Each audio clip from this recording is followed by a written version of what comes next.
Hello everyone, welcome to the live session. तो आज हम पढ़ेंगे NCERT हिस्ट्री क्लास 7 का चैप्टर नंबर 5 जो कि है रूलर्स एंड बिल्डिंग्स। तो शुरू करते हैं आज का chapter.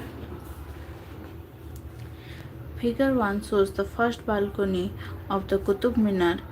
Qutbuddin Aibak had this constructed around 1199. Notice the pattern created under the balcony by the small arcs and geometrical designs.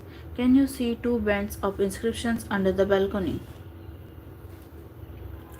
These are in Arabic. Notice that the surface of the minar is curved and angular. Placing an inscription on such a surface required great precision. Only the most skilled craftsmen could perform this task.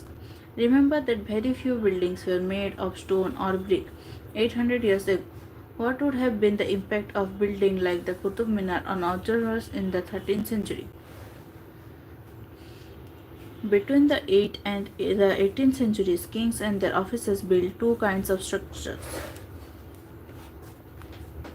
The first were forts, palaces, gardens, residences, and tombs, safe, protected, and grandiose places of rest in this world and the next. The second were structures meant for public activity, including temples, mosques, tanks, wells, caravanserais, and bazaars. Kings were expected to care for their subjects, and by making structures for their use and comfort, rulers hoped to win their praise. Construction activity was also carried out by others, including merchants. They built temples, mosques, and wells. However, domestic architecture, large mansions, havelis, or of merchants had survived only from the 18th century. Labor for the Agra fort. Built by the Akbar, the Agra fort required 2,000 stone cutters, 2,000 cement and lime makers, and 8,000 laborers.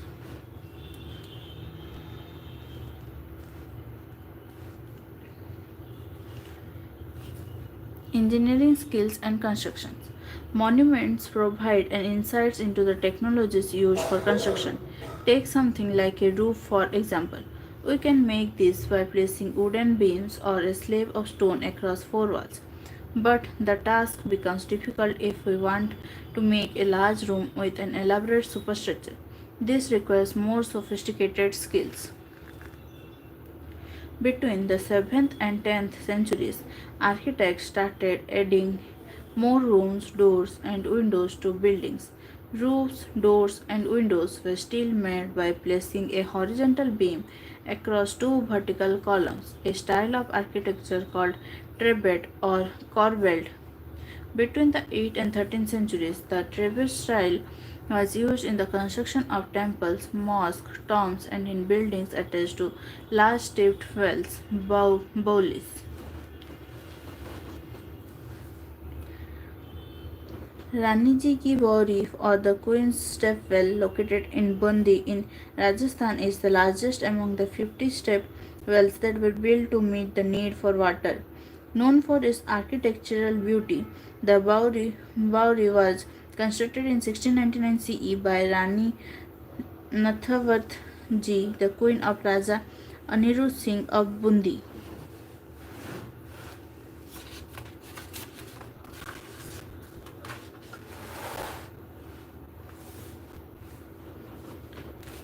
Temple construction in the early 11th century.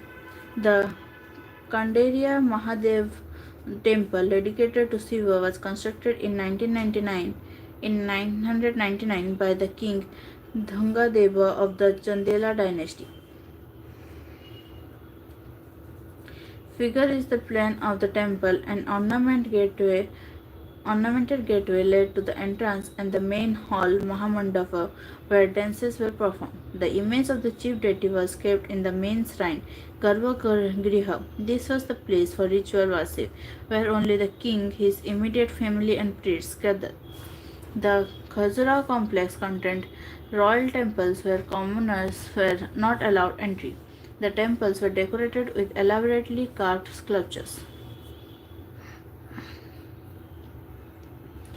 The Rajarajeshwara temple at Tanjavur had the tallest shikhara amongst temples of its time. Constructing it was not easy because there were no cranes in those days, and the 90-ton stone for the top of the Sikhara was too heavy to lift manually. So the architects built an inclined path to the top of the temple, placed the boulder on rollers, and rolled it all the way to the top. The path started more than 4 kilometers away so that it would not be too steep. This was dismantled after the temple was constructed. But the residents of the area remembered the experience of the construction of the temple for a long time. Even now, a village near the temple is called Charupalam, the village of the incline.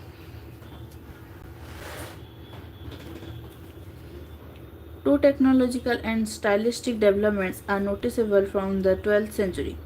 The weight of the superstructure above the doors and windows was sometimes carried by arcs. This architecture form was called arcuate.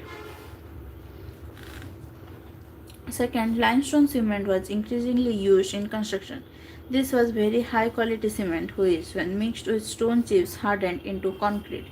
This made construction of large structures easier and faster. Take a look at the construction site in figure 6. Building temples, mosques, and tanks. Temples and mosques were beautifully constructed because they were places of worship. They were also meant to demonstrate the power, wealth, and devotion of the patron. Take the example of the Rajarajeshwara temple. An inscription mentions that it was built by King Rajarajadeva for the worship of his god Rajarajeshwaram. Notice how the names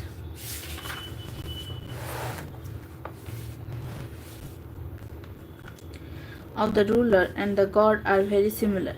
The king took the god's name because it was auspicious and he wanted to appear like a god. Through the rituals of worship in the temple, one god, Raja Rajadeva, honored another, Raja Rajeswaram,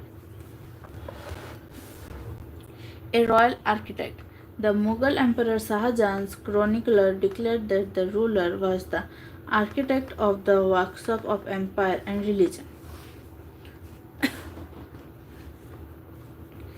The largest temples were all constructed by kings. The other lesser deities in the temples were gods and goddesses of the allies and subordinates of the ruler. The temple was a miniature model of the world ruled by the king and his allies. As they worshipped the deities together in the royal temples, it seemed as if they brought the just rule of the gods on earth. Muslim sultans and padshahs did not claim to be incarnations of God, but Persian court chroniclers describe the sultans as the shadow of God. An inscription in the Kuwait al-Islam mosque explained that God chose Alauddin as a king because he had the qualities of Moses and Solomon, the great lawgivers of the past. The greatest lawgiver and architect was God himself. He created the world out of chaos and introduced order and symmetry.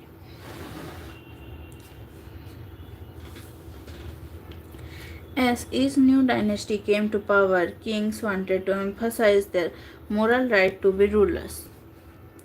Constructing places of worship provided rulers with the chance to proclaim their close relationship with God, especially important in an age of rapid political change. Rulers also offered patronage to the learned and pious and tried to transform their capitals and cities into great cultural centers that brought fame to their rule and their realm. Importance of water. The Persian terms Abad, populated, prosperous, and Abadi, flourishing, are both derived from the word Ab, meaning water. It was widely believed that the rule of a just king would be an age of plenty when the heavens would not withhold rain. At the same time, making precious water available by constructing tanks and reservoirs was highly praised. Sultan Iltutmish won universal respect for constructing a large reservoir just outside Delhi-e-Kuna. It was called the Hauz-e-Sultani, or the King's Reservoir. Can you find it on map 1 in chapter 3? Rulers often constructed tanks and reservoirs, big and small, for the use by ordinary people. Sometimes these tanks and reservoirs were part of a temple, mosque. Note the small tank in the Jami Masjid or a Gurudwara, a place of worship and congregation for Sikhs. Why were temples targeted? Because kings built temples to demonstrate their devotion to God and their power and wealth. It is not surprising that when they attacked one another's kingdoms, they often targeted these buildings. In the early 9th century, when the Pandyan king Sri Vallabha invaded Sri Lanka and defeated the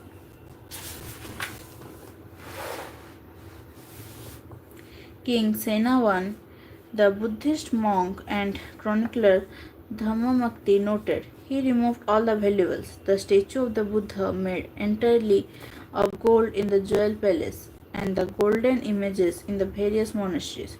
All these he seized. The blow to the pride of the Sinhalese ruler had to be avenged, and the next Sinhalese ruler, Sena II, ordered his general to invade Madurai, the capital of the Pandyas. The Buddhist chronicler noted that the expedition made a special effort to find and restore the gold statue of the Buddha. Similarly, in the early 11th century, when the Chola king Rajendra I built a Shiva temple in his capital, he filled it with prized statues seized from defeated rulers. An incomplete list included a sun pedestal from the Chalukyas, a Ganesha statue, and several statues of Durga, a Nandi statue from the eastern Chalukyas, an image of Bhairava, a form of Shiva, and Bhairavi from the Kalingas of Odisha, and a Kali statue from the Palas of Bengal. Sultan Mahmud of Ghazni was a contemporary of Rajendra I.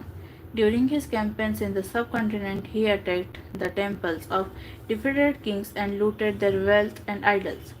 Sultan Mahmud was not a very important ruler at that time, but by destroying temples, especially the one at Somnath, he tried to win credit as a great hero of Islam. In the political culture of the Middle Ages, most rulers displayed their political might and military success by attacking and looting the places of worship of defeated rulers.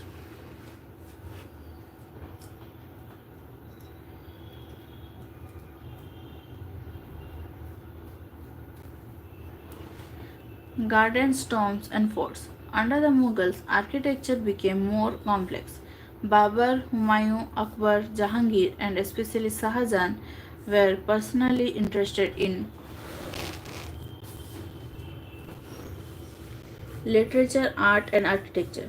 In his autobiography, Babur described his interest in planning and laying out formal gardens placed within rectangular walled enclosures and divided into four quarters by artificial channels. These gardens were called Chahar Bagh, four gardens, because of their symmetrical division into quarters. Beginning with Akbar, some of the most beautiful Chahar Baghs were constructed by Jahangir and Shah Jahan in Kashmir, Agra, and Delhi. There were several important architectural innovations during Akbar's reign. For inspiration, Akbar's architects turned to the tombs of his Central Asian ancestor Timur. The central towering dome and the tall gateway Pistak became important experts of Mughal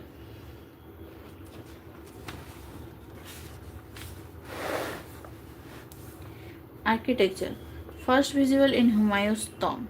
The tomb was placed in the center of a huge formal Chaharbagh and built in the tradition known as Eight Paradises or Hastbihist, a central hall surrounded by 8 rooms. The building was constructed with red sandstone edged with white marble. It was during Shah Jahan's reign that the different elements of Mughal architecture were fused together in grand harmonious synthesis. His reign witnessed a huge amount of construction activity, especially in Agra and Delhi.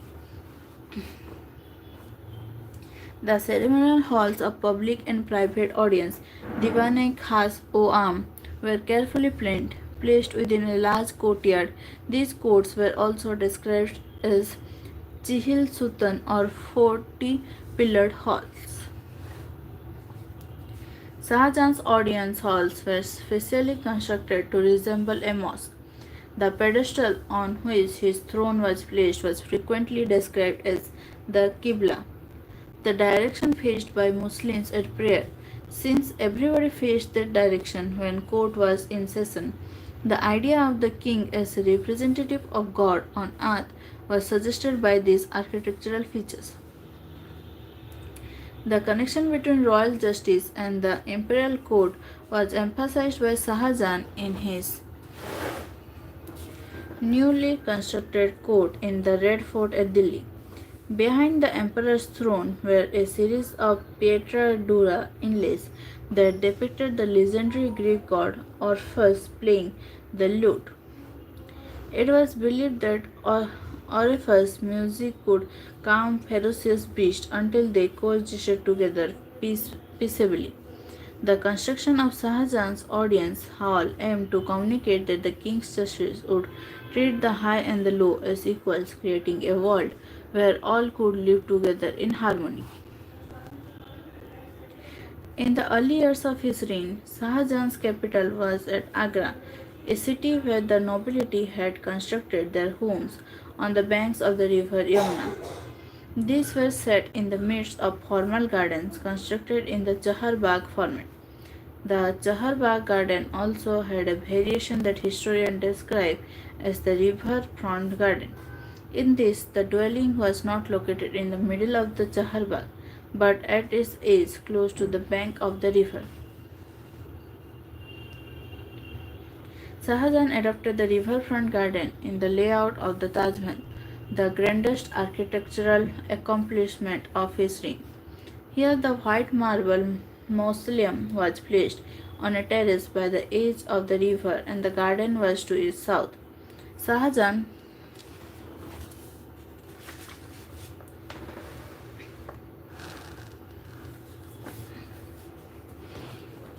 developed this architecture form as a means to control the access that nobles had to the river. In the new city of Shahjahanabad that he constructed in Delhi, the imperial palace commanded the river front. Only specially favored nobles like his elder son Dara Sukho were given access to the river. All others had to construct their homes in the city away from the river Yamuna. Region and Empire. As construction activity increased between the 8th and 18th centuries, there was also a considerable sharing of ideas across regions. The tradition of one region were adopted by another. In Vijayanagara, for example, the elephant stables of the rulers were strongly influenced by the style of architecture found in the adjoining sultanates of Bijapur and Golconda. In Vrindavan near Mathura, temples were constructed in architectural styles that were very similar to the Mughal palaces in Fatehpur Sikri. The creation of large empires that brought different regions under their rule helped in this cross-fertilization of artistic forms and architectural styles. Mughal rulers were particularly skilled in adapting regional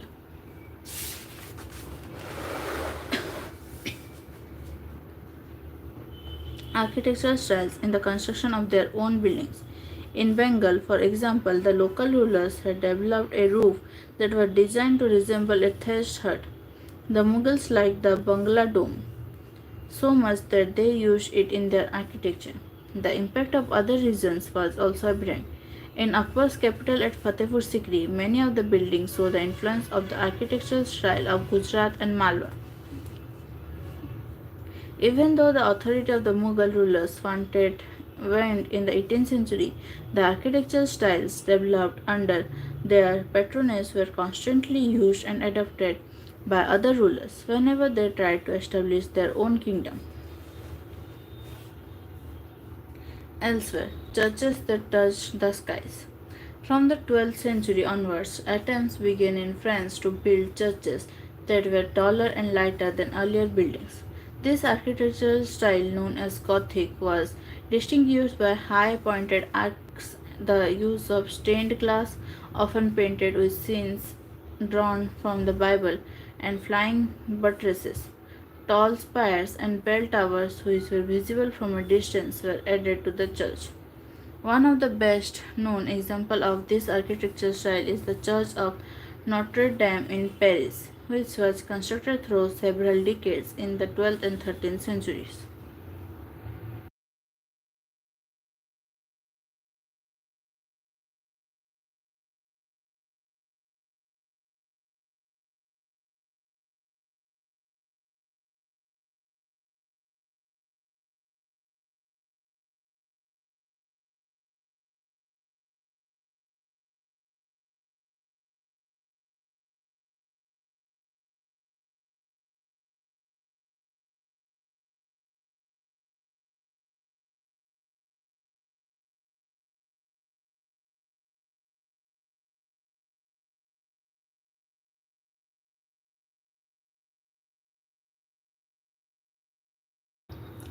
तो ये है इस chapter का exercise. तो अभी हम देखेंगे 6th chapter towns traders and craft person. तो शुरू करते हैं ये chapter. What would a traveler visiting a medieval town expect to find? This would depend on what kind of a town it was: a temple town, an administrative center, a commercial town, or a port town, to name just some possibilities. In fact, many towns combined several functions. They were administrative centers, temple towns, as well as centers of commercial activities and craft production.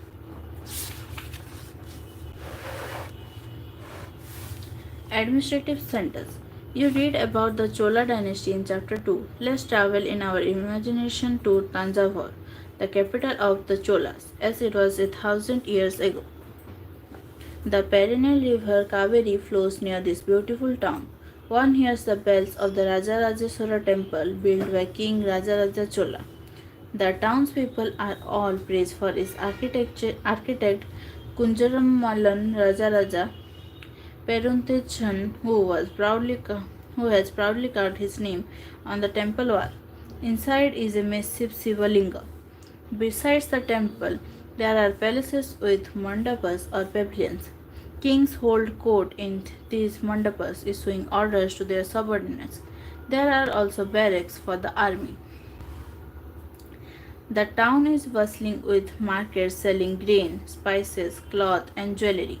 Water supply for the town comes from wells and tanks. The Salya weavers of Tanjavur and the nearby town of Urayur are busy producing cloth for flags to be used in the temple festival. Fine cottons for the king and nobility, and coarse cotton for the masses. Some distance away at Savimalai, the Sthapatis or sculptors are making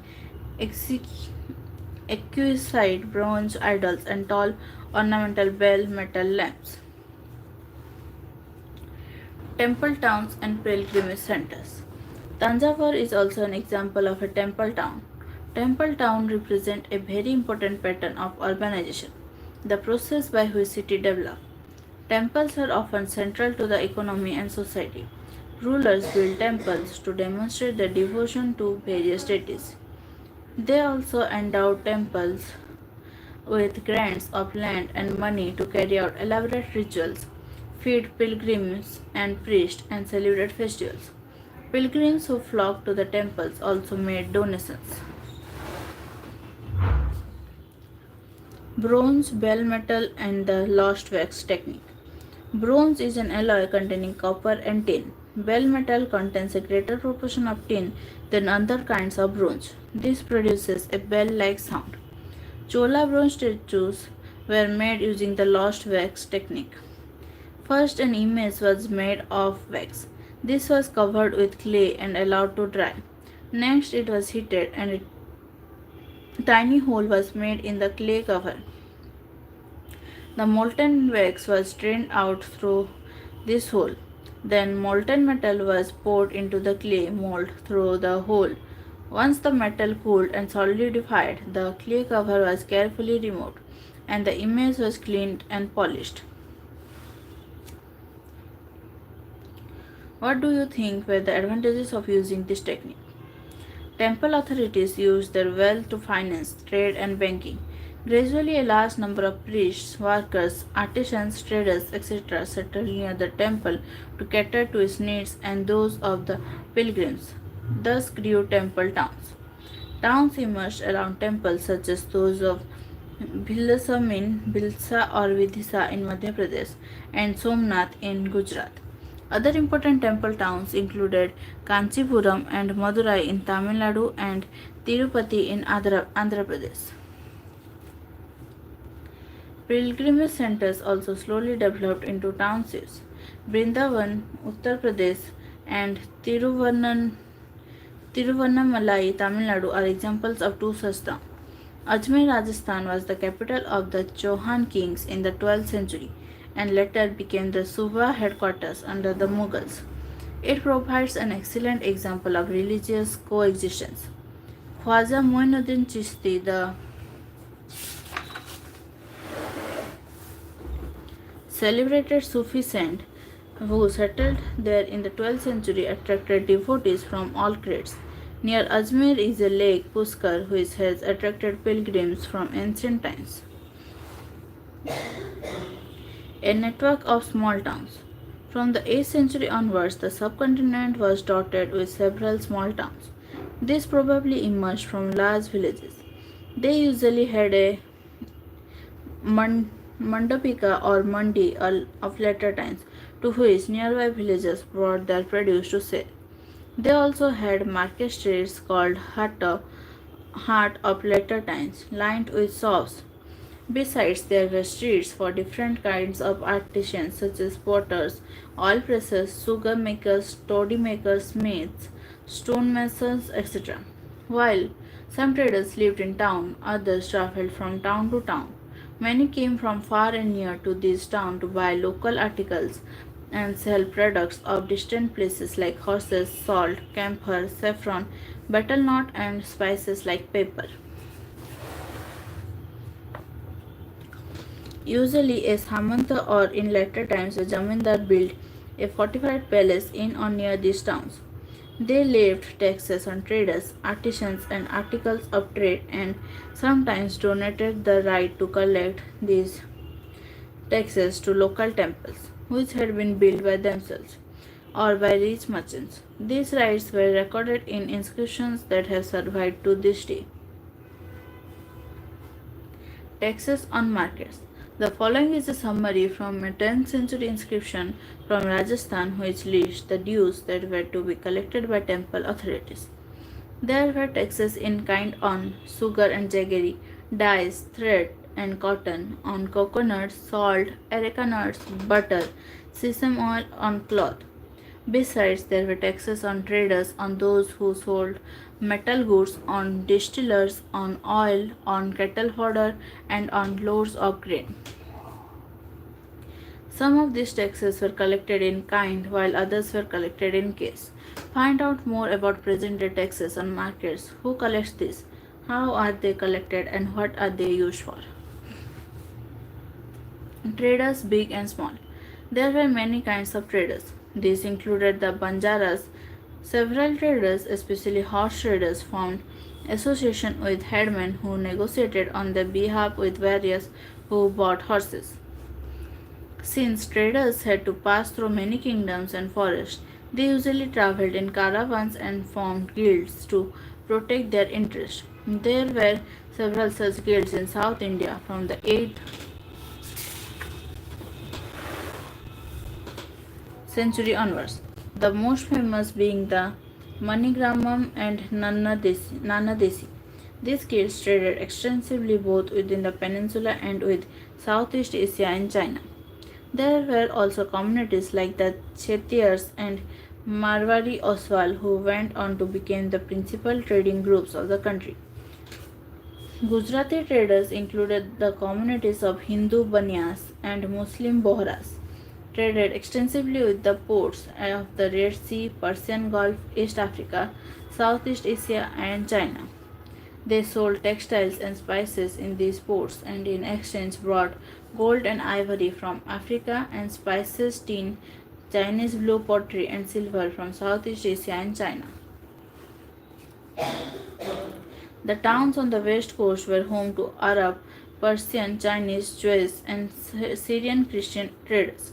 Indian spices and cloth sold in the Red Sea ports were purchased by Italian traders and eventually reached European markets, fetching very high profits. Spices grown in tropical climates, pepper, cinnamon, nutmeg, dried ginger, etc., became an important part of the European cooking, and cotton cloth was very attractive. This eventually drew European traders to India. We will shortly read about how this changed the face of trading and towns. Kabul. With its rugged mountainous landscape, Kabul, in present Afghanistan, became politically and commercially important from the 16th century onwards. Kabul and Kandahar were linked to the celebrated Silk Route. Besides, trade in horses was primarily carried on through this route. In the 17th century, Jean-Baptiste Tavernier, a diamond merchant, estimated that the horse trade at Kabul amounted to rupees 30,000 annually, which was a huge sum in those days. Camels carried dried foods, dates, carpets, silks, and even fresh fruits from Kabul to the subcontinent and elsewhere. Slaves were also brought here for sale.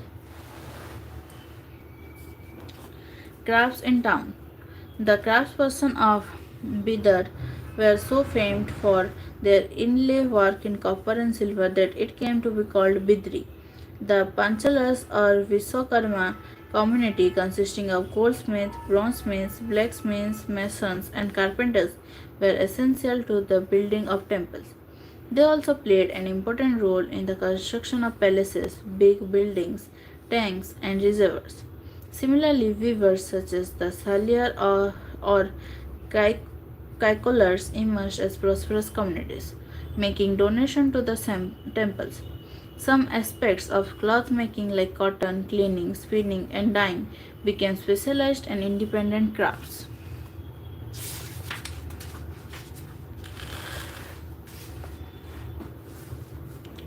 The changing fortunes of town.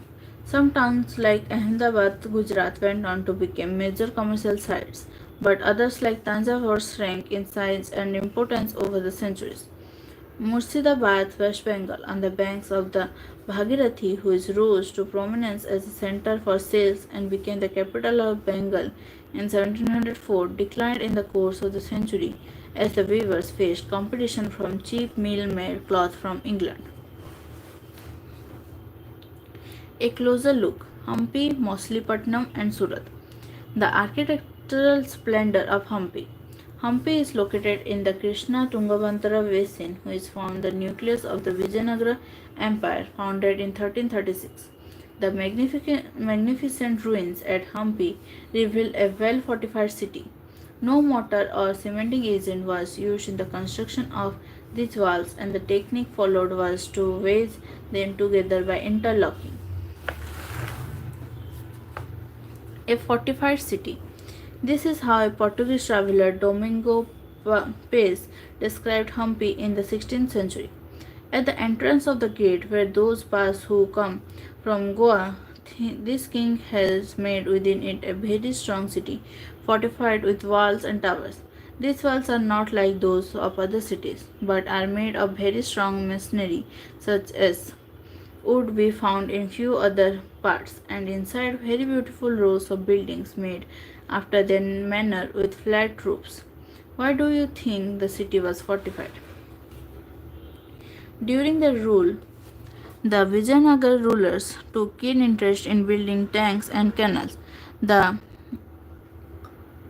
Antara Sagar tank was built with a 1.37 km long earthen dam across the Maldevi River.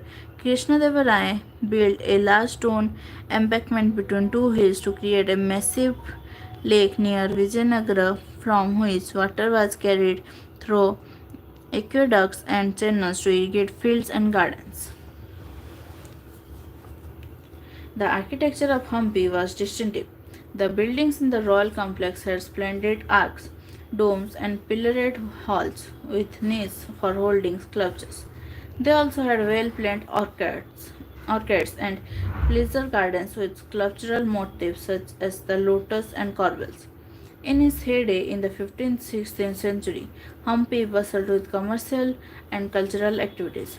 Muslim merchants, chetis, and agents of European traders such as the Portuguese thronged the markets of Hampi. Temples were the hub of cultural activities, and Devadasis, temple dancers, performed before the deity, royalty, and masses in the many pillared halls in the Birupakha, a form of Shiva temple. The Mahanavami festival, known today as Navratri in the south, was one of the most important festivals celebrated at Hampi. Archaeologists have found that found the Mahanavami platform where the king received guests and accepted tribute from subordinate chiefs. From here, he also watched dance and music performance as well as wrestling bouts.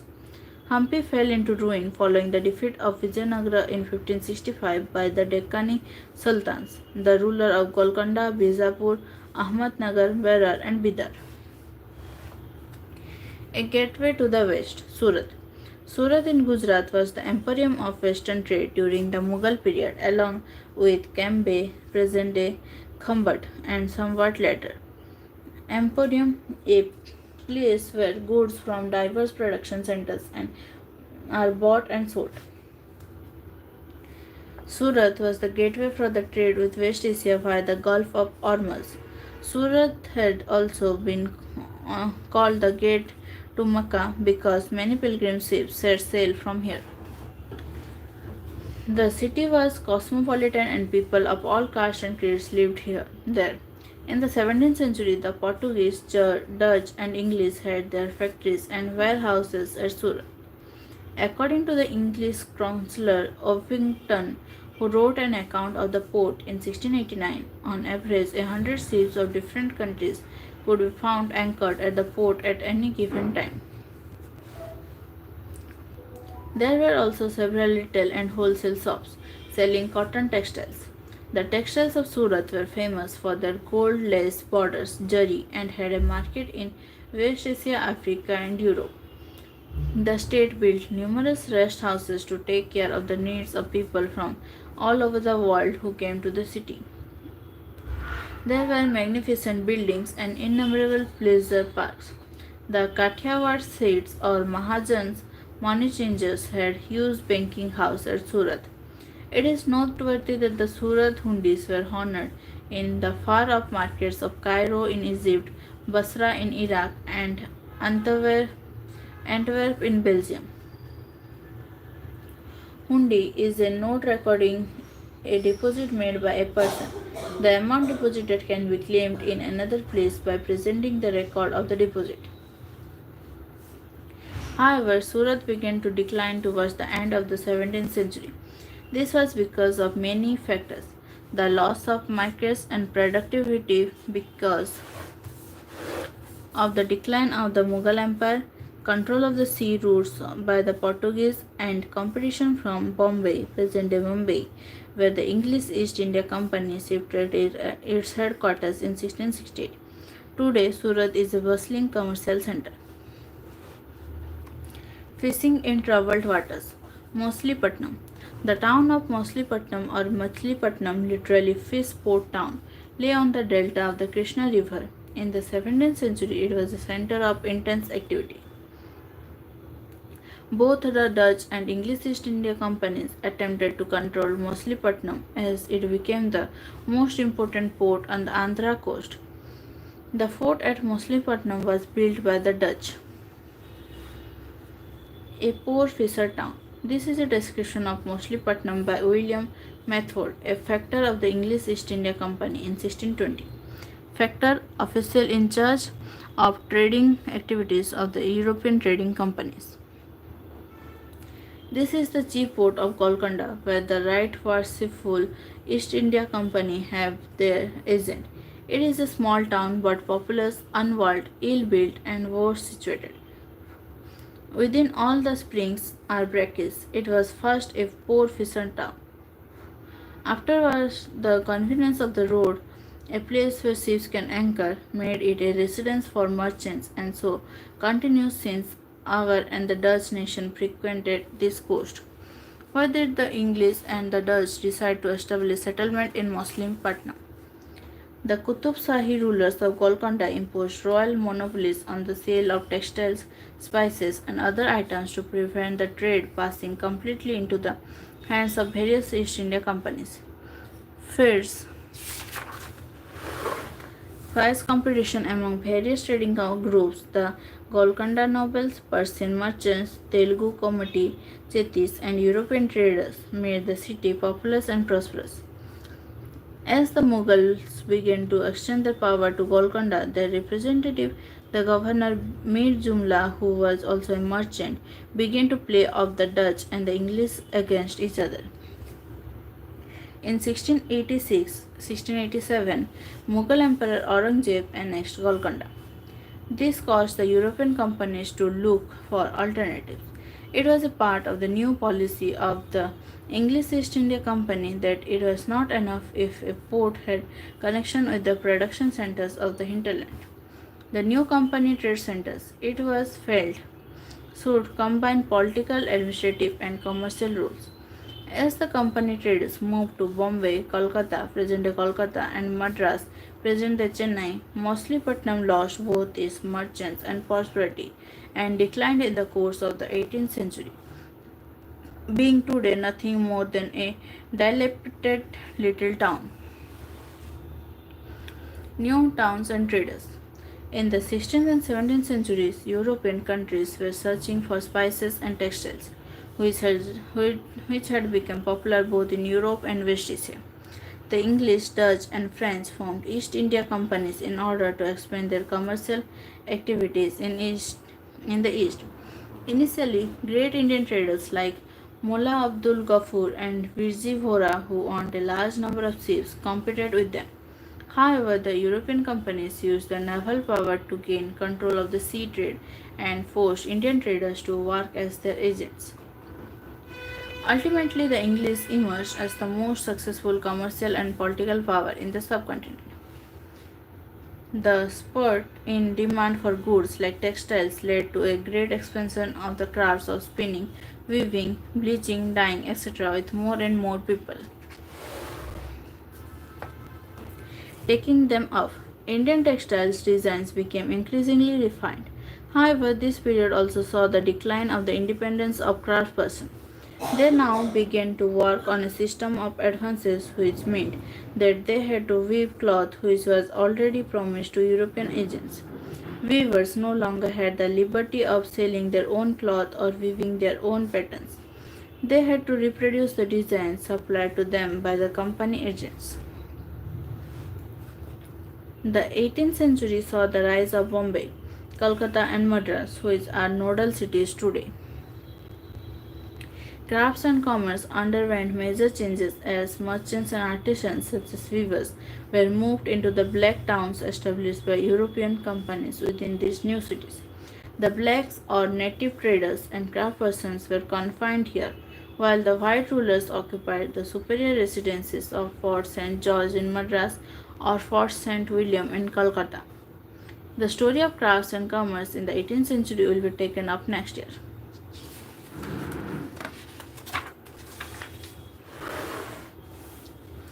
Elsewhere, Vasco da Gama and Christopher Columbus. In the 15th century, European sailors undertook unprecedented explorations of sea routes. They were driven by the desire to find ways of reaching the Indian subcontinent and obtaining spices.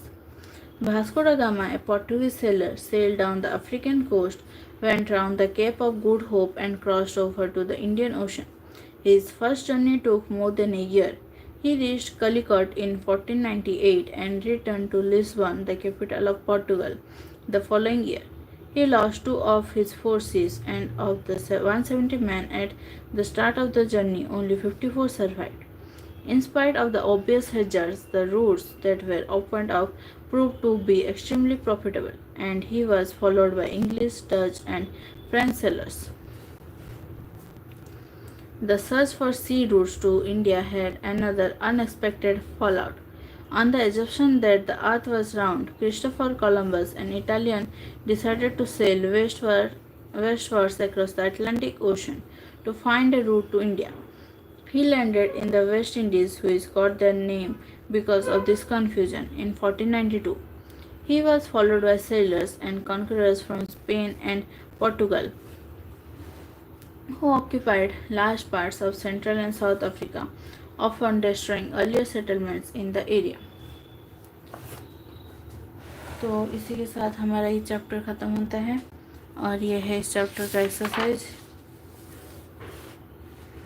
तो अगर आपको daily live class join करना है तो channel को subscribe कर दीजिए और नोटिफिकेशन आइकन पर क्लिक कर दीजिए और वीडियो अच्छा लगे तो लाइक कर दीजिए। आज हमने 2 चैप्टर कंप्लीट किया, तो हमारा आज का सेशन यहीं तक था। Thank you, thanks for joining.